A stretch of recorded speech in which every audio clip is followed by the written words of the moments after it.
Hello. Hello. And welcome to take two. Take two. Of our first ever. This is the 700 annual podcast. This is the first edition of Red Guy Entertainment.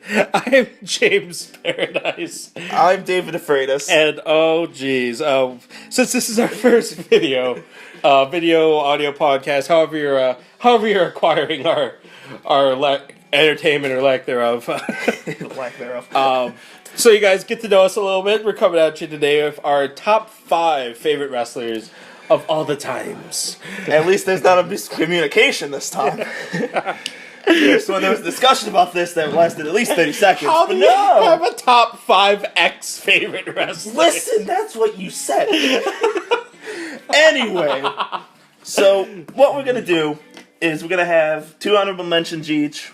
5 favorites each. Technically, it's a top 10, but we're gonna have some crossovers. And yeah, it's technically it's like our individual top 5s. But there's, I guess in total, there's gonna be 14 wrestlers on this list. Well, unless we have dupes. True. In theory, you can get as many as we can have as many as 6 wrestlers on this list of 7. See, I really liked Stone Cold. I counted him twice. I really like Vader, so he's like 4 by 5. Vader's so big, he's like 5 people. What about luchadors? Are they half a person? That's borderline racist. They're small. Just because they're Mexican doesn't make them any less. Not because they're Mexican, because they're tiny. Size, not race. So the sizest? Anyway. Let's start with honorable mentions. I'll let you go first. My first honorable mention, and this may be a shock for all 2 of you who know me, who's probably going to watch this, which is probably myself and David. Maybe. My mom might watch it. Good video. My first honorable mention is the Nature Boy, Ric Flair. The fuck? Yeah. Hold on a sec. He didn't make your top 5. Of all people, he did not make your top 5. I put him in the honorable mention. My second honorable mention kind of follows suit with that. As you'll see, I know who your honorable mention number 2 is. I love the Nature Boy. He's great. Something me and my dad bonded over. One of the very few things we bonded over. Because Flair was the man in the 80s. He was the man in the early 90s. He's probably what kept WCW afloat in the mid to late 90s when the NWO was cancer. All around great guy, and had one amazing run. Like his last run in WWE was great as Intercontinental Champion, and then when he fought Shawn Michaels at WrestleMania. He just all around class act, grade A performer. But he's only my first honorable mention because he's old, and I feel like he is old. That's ageist. Yeah. And I feel like his TNA run kind of diminished things a little bit. Okay, I get that. Are we gonna go with your second one, or are we gonna go with my first one? We'll go with your first. My first one. My first one might be. It's probably not on the list of favorite wrestlers, and it's sad because you didn't make mine. But it's William Regal. William Regal. He is so underrated. He is the best technical wrestler alive. And he's been one of the best since 95, 96 maybe? He's been amazing. He has been the technical wrestler he is. He's always top of the line performance. As long as he's not drunk. This is true. He is a real man's man. He is a real man's man. He trained Daniel Bryan more so than Shawn Michaels did. He's had great matches with countless opponents. He should have been what Kurt Angle was. There should have been a Raw Kurt Angle and a SmackDown Kurt Angle, and the Raw Kurt Angle should have been William Regal. What about the ECW Kurt Angle? Listen, let's forget about that, okay? Second honorable mention. And not to mention, he has mad rap skills. He is the greatest white rapper in the WWE. Straight up gangsta tripping. Hopefully it's not copyrighted. My second honorable mention is a little racist. Just a wee bit. It was one video. It was one, and it was in porn. Like, come on, I think racism in porn and wrestling should be acceptable. I mean, Iron Sheik, Akeem, the African Dream. Okay. Seriously, I'm assuming it's Hulk Hogan. It is Hulk Hogan. I was expecting it to be somebody else. The immortal Hulk Hogan. Once he said racist, I knew who it was. Booker T. No, Booker T's not racist, sucker. But he coming for you, Nogger. He's not coming for me. He's coming for Hogan. Speak of the devil. What can you say about Hogan that hasn't already been said? He convinced a nation that a balding 30-something-year-old in yellow underwear is the strongest man in the world. I bought it. Everyone else bought it. Say your prayers. Eat I your did not vitamins. buy it. Some people. Some people got to be difficult. When he turned in NWO as a kid, I thought that was like the worst thing ever. That was like finding out Santa Claus wasn't real. Yeah, but as worse than that. As an adult looking back at it, it was great. Hollywood Hogan was one of the greatest characters of all time, in my opinion. But he and Flair make my honorable mentions list because they're old, and as time goes on, you kind of like develop new tastes, different tastes. You acquire like an appreciation for different things, and I felt like these guys had to be in my honorable mentions list because they are just that great. Maybe if they were like still active and could still go, they would have been on my solid top 5. But I put about honorable mentions. Well, when you can't keep going from like 65 to now, though, it's like it's difficult. I won't say you can't because the Stones are doing it. Have you seen Terry Funk? I wish I have. Forever and ever. Anyway, my second honorable mention is Owen Hart. He was not a nugget. He was not a nugget, damn it. He could have been so much if the fateful accident didn't happen. Because I think wrestling-wise, he was matched, if not maybe a tiny bit better than Bret. And he was able to do the high-flying things that faces typically do, and he would have been a great babyface. He was playing a character called the Blue Blazer, who was a superhero who always fell on his ass. That's hilarious. It is pretty good. Everyone loved him. I will say he had exponentially more charisma than Bret Hart did. He could talk, and Bret can't talk. And Bret's afraid of the top rope. Owen wasn't afraid of 70 feet above the air. Oh, jeez. He wasn't afraid. He was not. He was daring. I will say that Owen Hart was probably Seth Rollins before Seth Rollins was Seth Rollins. Yeah, I could agree with that. He's a heel with a great moveset. Very technically sound. You can't help but like him, even though you're supposed to hate him. Yeah, he's a Blackheart, damn it. He was very good. Mad respect for Owen Hart. Alrighty, so let's go with number 5 now. My number 5 might not be known to a lot of you younger viewers. English is hard. Wow, that's kind of racist considering who this is. My number 5 is the Great Muta, Keiji Muto. When I saw him first in WCW when I was a kid, I thought he was so cool. As he had this match with Sting. He spit and missed. Like, I'd never seen that before as a kid. To an extent, Muta is still around in the Japanese scene. You could see him on the Best of Starrcade DVD set. Please don't sue us for saying Starrcade. We can say it, we just can't sing it. Cenacade. We can't see it. And, he was basically Japan's Ric Flair and Sting equivalent, and he was amazing. Still is. He's like an ambassador now in Japan too. Of course he is. And I think he even has like some like a CD out over there.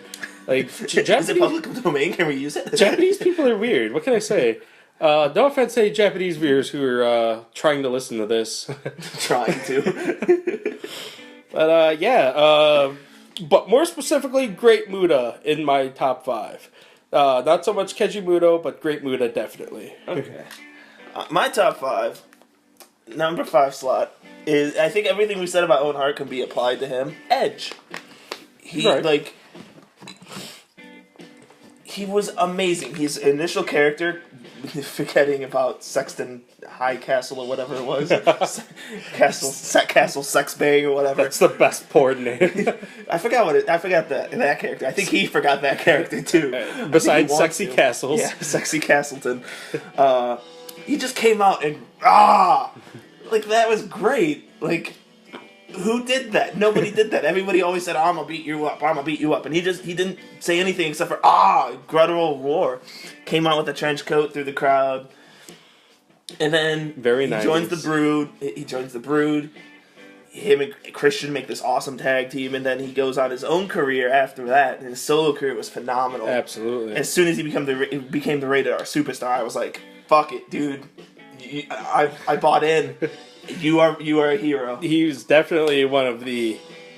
I feel at times one of the most underrated superstars in history. He was very good. I don't think you can say he's underrated though, because he got in the Hall of Fame immediately upon retirement. Well, not taking anything away from him. I feel like he was too young for the Hall of Fame. I mean, yeah, he had some amazing matches. He had a main event with The Undertaker at WrestleMania. Like, every match between him and Undertaker at a pay-per-view was phenomenal. They were absolutely great. TLC versus Undertaker. Undertaker's been in 2 ladder matches. One was with Jeff on Raw, which is great, and then this one with Edge. The TLC match was awesome. That match was phenomenal, like a masterpiece. I genuinely thought that Taker was gonna win, and then when he lost, it was heartbreaking. And like, who better to pull something like that off than Edge? Yeah, great superstar. Coming in at number 4, this may be a shock to some people, but my number 4 is Seth Rollins. Okay, I feel bad I didn't have him on my list. Rollins is a great heel. The only innocent member of the Shield, and I will stand by that till the day I die. He was totally innocent. Like, Roman eliminates him and Dean. Dean like disappears in like every like triple tag match, whatever, and like we never see him. Like, he'll be there at the start, not there for the finish.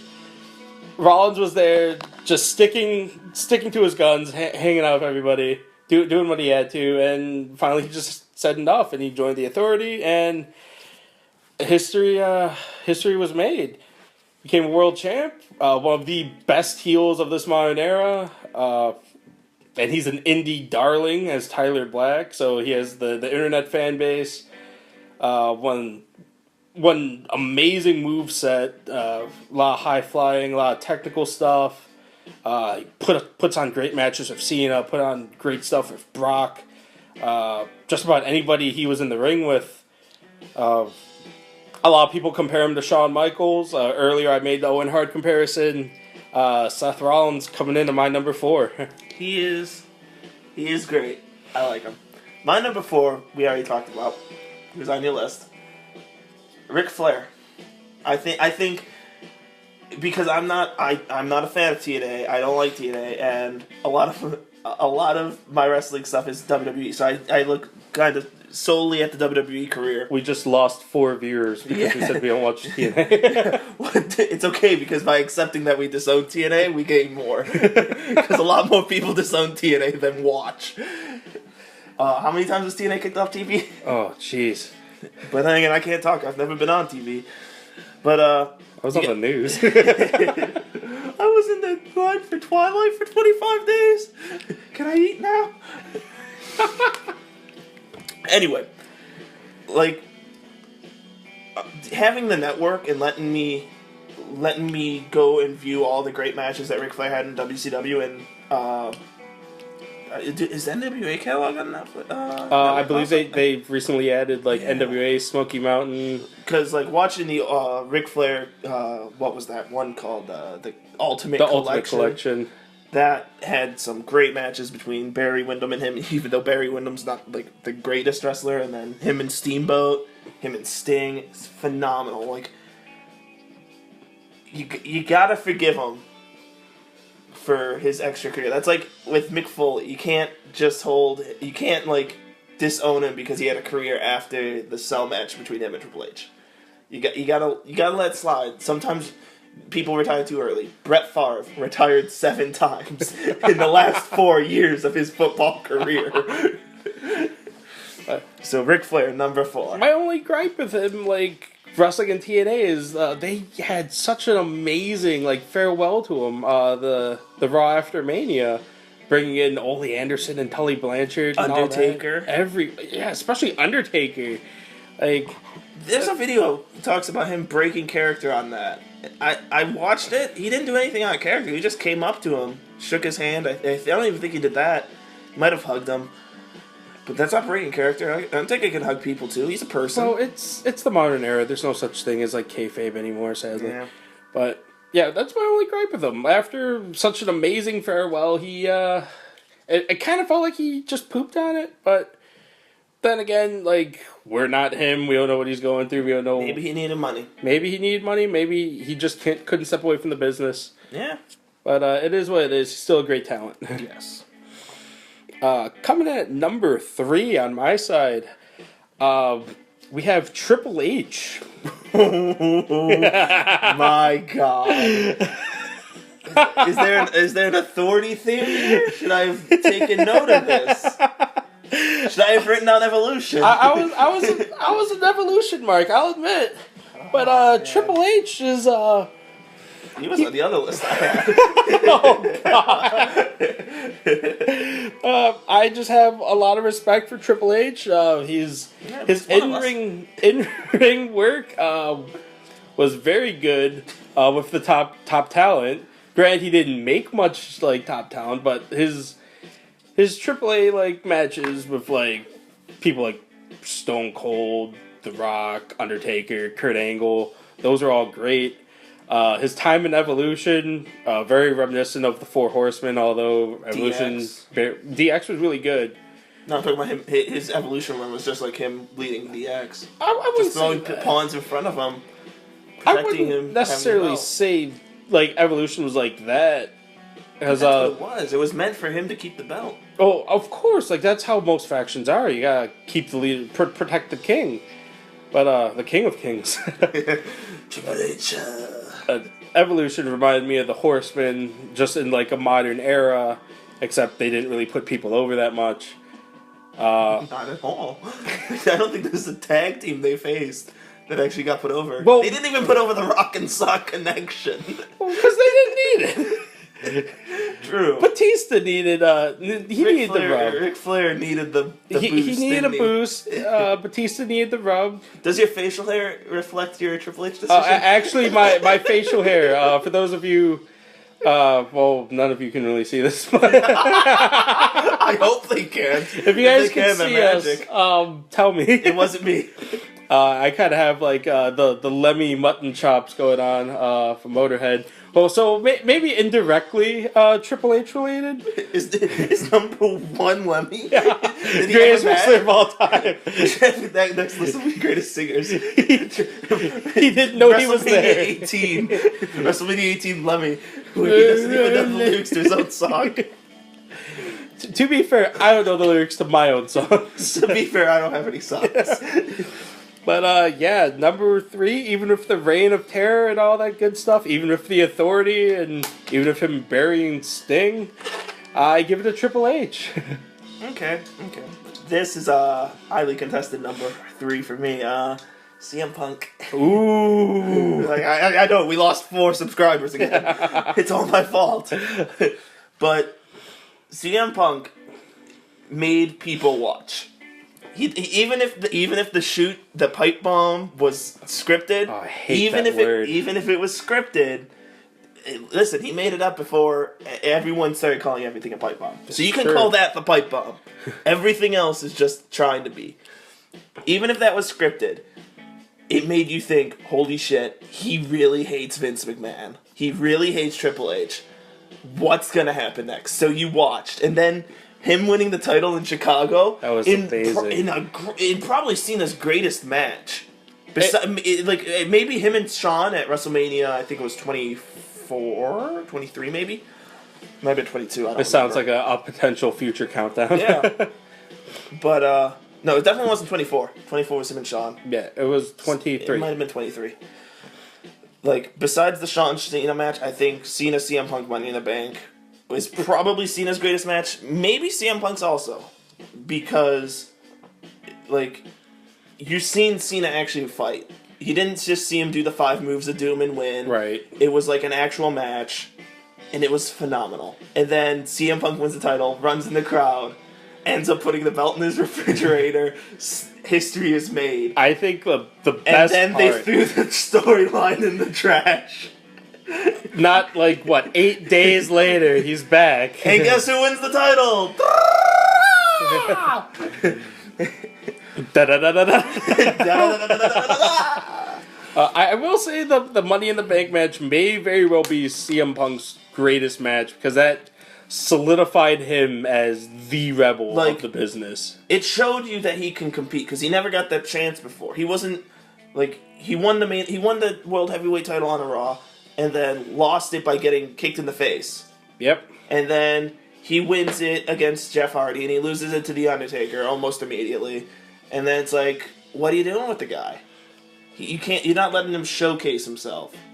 And I guess the match he had with Jeff Hardy, the ladder match, that was also a really good match. It was a pretty good match, but I wouldn't say it was one of his best. Yeah. But it's definitely close. the fact that the company and Cena would trust Punk in the ring, let him put on the match that they put on, speaks volume of Punk's talent, and I truly believe that may be CM Punk's greatest match, at least in WWE.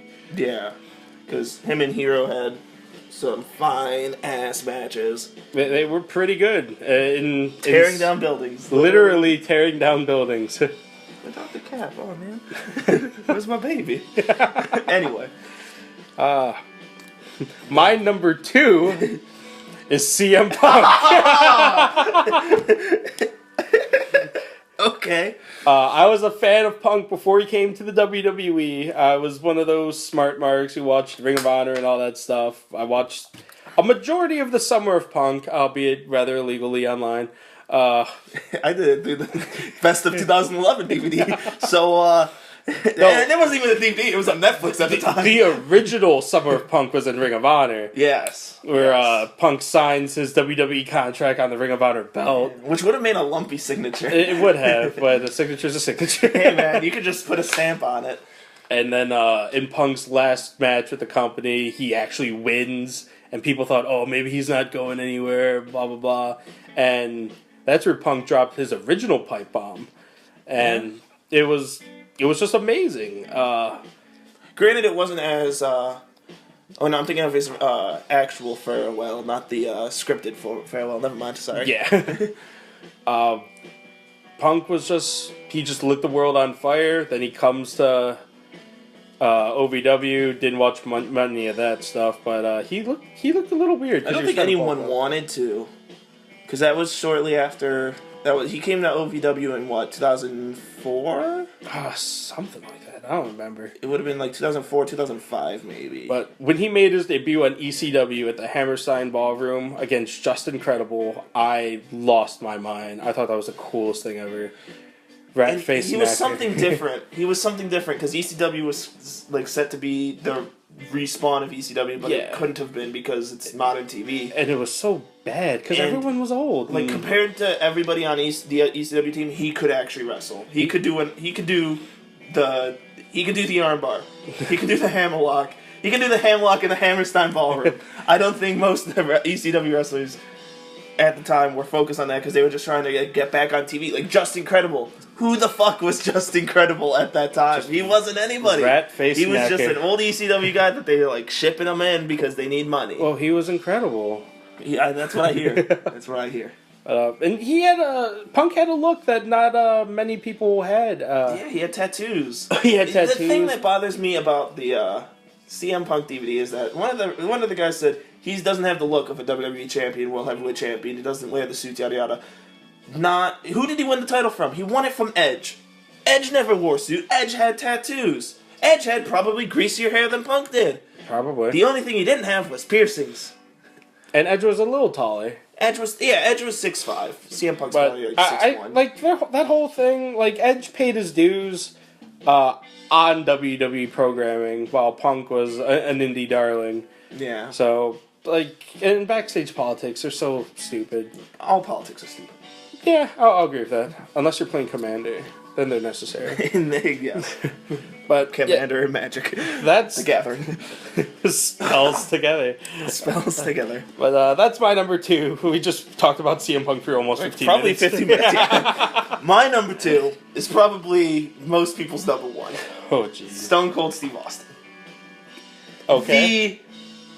I can't say the original Rebel because of Roddy Piper, who I was expecting to be your honorable mention number 2. For health reasons. Not because you're dead. Not because I'm dead. Let's just say I used to celebrate Christmas a lot. Coke is a great thing, not just a great drink. But the polar bears are white. Man. Anyway, Stone Cold Steve Austin, the ringmaster, Oh, jeez. was. It shouldn't have been his wrestling name. It should have just been his accepted nickname, because he was before the neck injury in '97. He was the greatest technical wrestler in the WWE. He was on par with Brett, with Owen, Shawn. He just could do everything. This is and true. then the neck injury happens, and he can't do everything anymore. He's limited on what he can do. He talked a lot more, which made his character so much better, because you understood, you felt the hatred he had for the people he hated. You which felt was his damn pain. near everybody. You're like, well, I want to see him kick someone's ass, and you encourage it, and you got to live through him. And he lived the dream. He lived the American dream. He went from growing up as a high school football player and wrestler to being the baby, the nation's child. He was what every blue-collar man wanted to be, and what every white-collar worker was afraid of. Yeah. Phenomenal. It's phenomenal a guy. shame, because you mentioned his work before the neck injury. Austin was a great technical wrestler, and then afterwards he had to basically be a brawler. Yeah. And he was really good. Austin had matches with Steamboat in East WCW. Almost like Pre-match, pre-neck injury, he wrestled matches like Owen Hart. Yeah. Post-match injury, he wrestled matches like John Cena. Yeah. But people won't give Cena a bunch of crap. But, I mean, that's neither here nor there. Stone Cold's not John Cena. Stone Cold's Stone Cold. John Cena, in my opinion, will not ever come close to Stone Cold.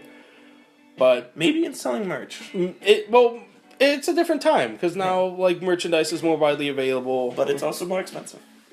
This is true. But my number 1. Okay, I have a feeling we have the same number 1. I'm We didn't gonna mention him. We didn't mention him. We probably do. My number 1 is The Undertaker. Yeah, I was gonna say, do I need to get the gong? I got a gong. I got you, dog. You can't, in my opinion, you can't dispute that. Undertaker, If he's not your number 1, he's your number 2. he's got to be. Because, and I know a lot of people are going to say, oh, where's Shawn Michaels on your list? Oh, where's The Rock? Fuck The Rock.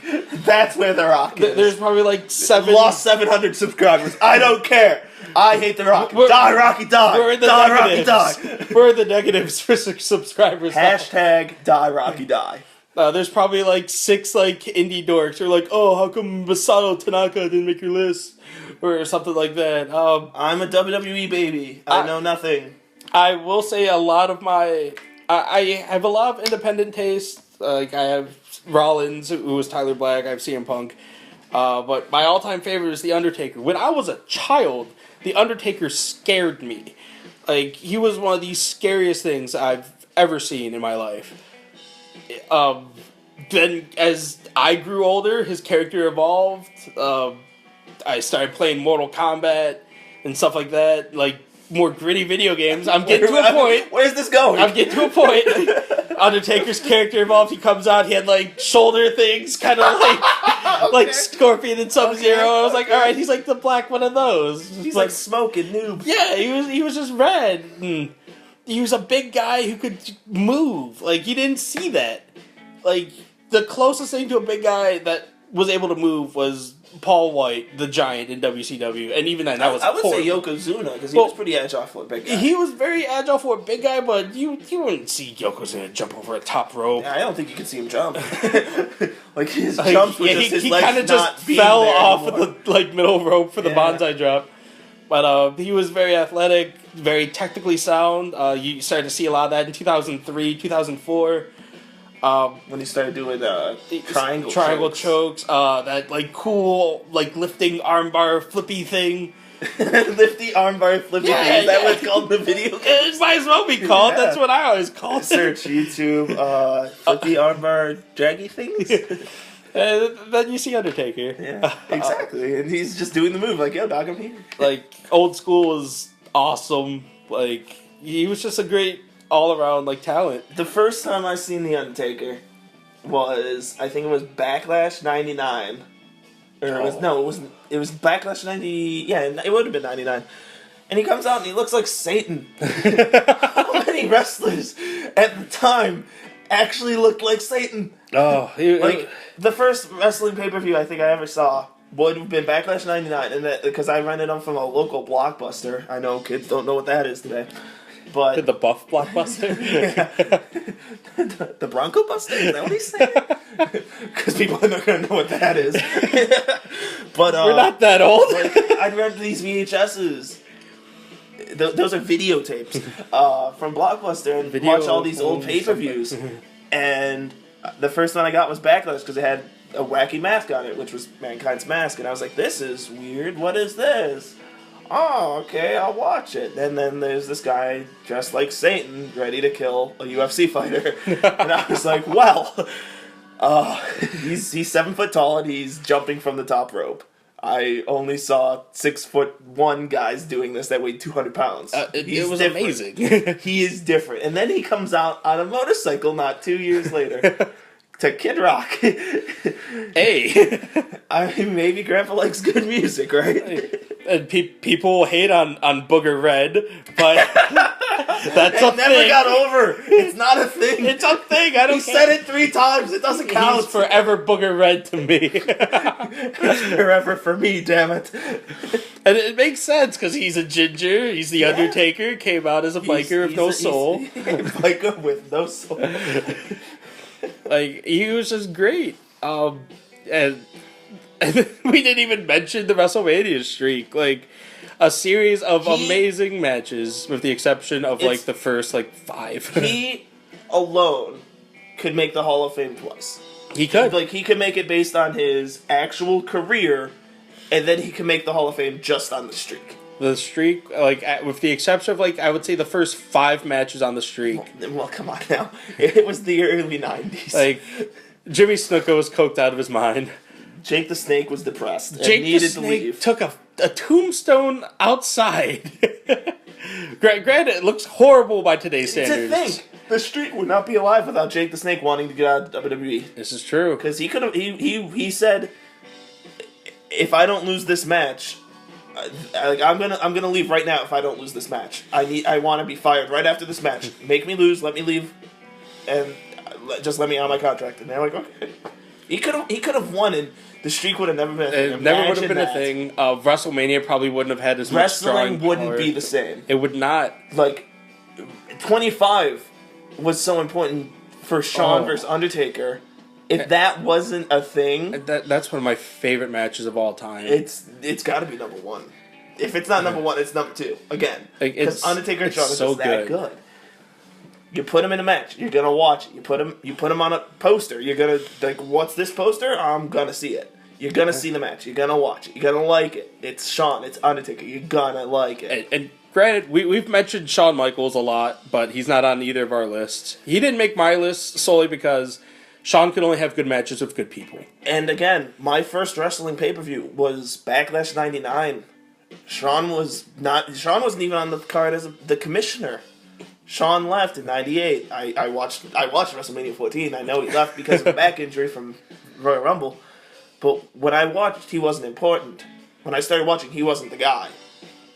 I didn't get to see him in his first match back until after I rented the DVD of him winning the title at Survivor Series. With his like weird lesbian haircut and doo-doo brown he had like the "Can I see your manager" haircut. He looked like he was a guest on Ricky Lake. He looked like he was Ricky Lake. But yeah, like I didn't grow up watching him be the guy. I didn't see him actually live on TV until like probably 2004 when I started spending time with a friend that had cable and actually watched Raw. So it's weird to think that like everybody else's childhood heroes is just a top 10 guy, not even top 5. Yeah, but like I said, in my opinion, Shawn was only able to work great matches with good people. Like, his match with Hulk Hogan at SummerSlam could have been really good. Had it gone according to plan. But Shawn was being Shawn still. Shawn was being Shawn and Hogan was being Hogan. Hogan's a dick. And Shawn isn't much better. Shawn, like he immediately adapted to being a dick. I was born into it. When he was having a match with Vader and he was going for the elbow drop, but then like changed mid the air and yelled at Vader and stomped his face in. Like, that's not cool. No, it's not cool, but it's funny. It is funny.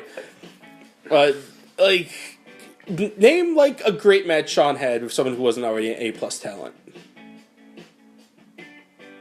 See, I didn't watch Raw a lot, so I can't say a lot of his matches because I only know a lot of his pay-per-view matches. Like, the only person that comes to mind would be Shelton Benjamin. And to me, Shelton Benjamin is like... But Shelton Benjamin should have been good. Yeah, Shelton Benjamin was a great talent. He had the look. Like, he had the muscles, he had the agility, he had, like, the athletics to do everything. He had the technical skills. He should have won a Money in the Bank match. He should have. He had the spot of the match every time he was in it. He was in 90% of them up until, like, 2011. Like, some would argue, oh, he couldn't cut a promo. Like, we don't know that. He had his mama. Everyone loves their mama. Would that make Shelton Benjamin related to the Funkasaurus? Somebody call my mama. Who was that guy? Who was that, like... Ernest Miller. Ernest the Cat Miller, that's it. James Brown wannabe. Didn't they, like, use that music for, like, everybody? They use that for the cat. They use that for the Funkasaurus. The thing is, anytime dance broke out, they used it for the God. It's like, hey, God, get funky. Somebody call my mama. Oh. Wow.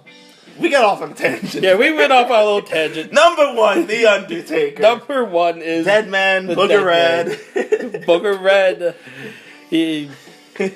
He's definitely... Booger does not mean nostril booger.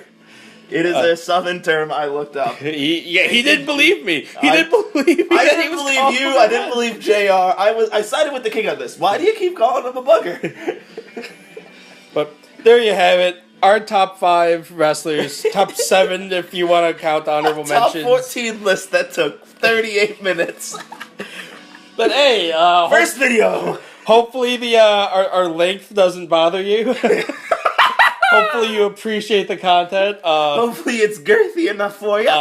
In the comments, if you're actually gonna leave a comment, give us your top 5. Do we suck? Are we decent? What do you got to say? Let us know. Would you like to call our mama? If you feel like it, give us a like, give us a share, subscribe. You shouldn't have done that. What? Don't tell them to do it. If they do it, they do it. It's the go home spot. No.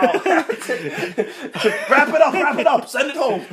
But you can expect more content similar to this on a wide variety of topics, mostly wrestling and gaming and like magic. Magic will definitely like become a part of this. Maybe an anime thing or two. Maybe we'll see what happens. Let us know what you like. And if you want us to just do a podcast where we just go off the cuff and whatnot, then let us know that too, because that's something we're also thinking about. We're probably gonna end up doing it anyway. I'm not gonna say no. But, like John Cena. Did I do steroids? I cannot tell you no. I don't know, maybe. But could you call my mama? But with that, I am James Paradise. I'm David DeFreitas. This was Red Guy Entertainment, and we will see you next time, hopefully. Farewell.